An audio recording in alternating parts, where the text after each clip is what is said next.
पश्चिम बंगाल में चुनाव के दौरान हिंसा, तालाब में फेंकी ईवीएम, जादवपुर में देसी बम से हमला, कोलरहाट में आईएसएफ और सीपीआईएम के समर्थक घायल। लोकसभा चुनाव के आखिरी और 7वें चरण का मतदान जारी है। आज देश भर के कई राज्यों की 57 सीटों पर वोटिंग हो रही है। वोटिंग के दौरान पश्चिम बंगाल में एक बार फिर से हिंसक झड़प देखने को मिल रही है। इस झड़प में कोलरहाट में आईएसएफ और सीपीआईएम के कई समर्थक घायल होने की बात सामने आ रही है। राज्य की सत्तारूढ़ तृणमूल कांग्रेस के समर्थकों पर हिंसा का आरोप है। हालात से निपटने के लिए कोलरहाट में भारी पुलिस बल तैनात कर दिया गया है। सोशल मीडिया पर चुनाव हिंसा से जोड़कर जो वीडियो सामने आ रहे हैं, उसमें भीड़ के पीछे कुछ पुलिस वाले दौड़ते नजर आ रहे हैं। इसी दौरान कुछ लोग पास के तालाब में कूदते दिखाई दे रहे हैं। पुलिस हाथ में लाठी लेकर भीड़ के पीछे भाग रही है।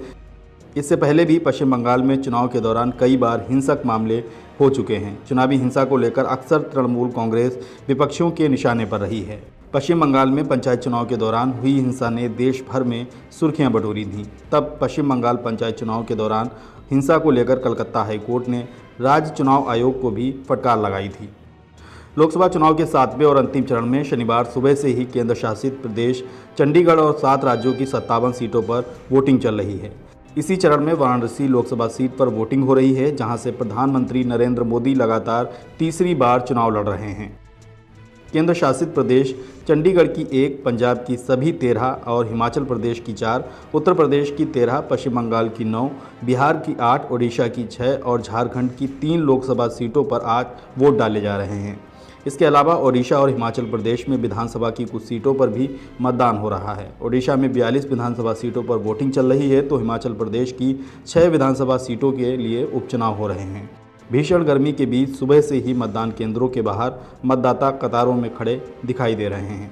प्रधानमंत्री नरेंद्र मोदी ने लोकसभा चुनाव के अंतिम चरण का मतदान आरंभ होने पर लोगों से वोट डालने का अनुरोध किया है।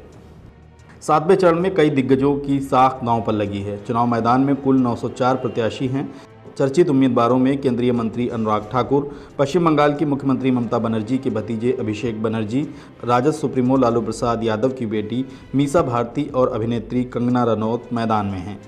अंतिम चरण में करीब 10.6 करोड़ से अधिक मतदाता हैं जो अपने वोट का उपयोग करेंगे। आज शनिवार को जारी अंतिम चरण के मतदान के साथ ही 19 अप्रैल से शुरू हुई लंबी मतदान प्रक्रिया थम जाएगी और 4 जून को मतगणना होगी। अब तक 28 राज्यों और केंद्र शासित प्रदेशों की 486 लोकसभा सीटों के लिए मतदान हो चुका है।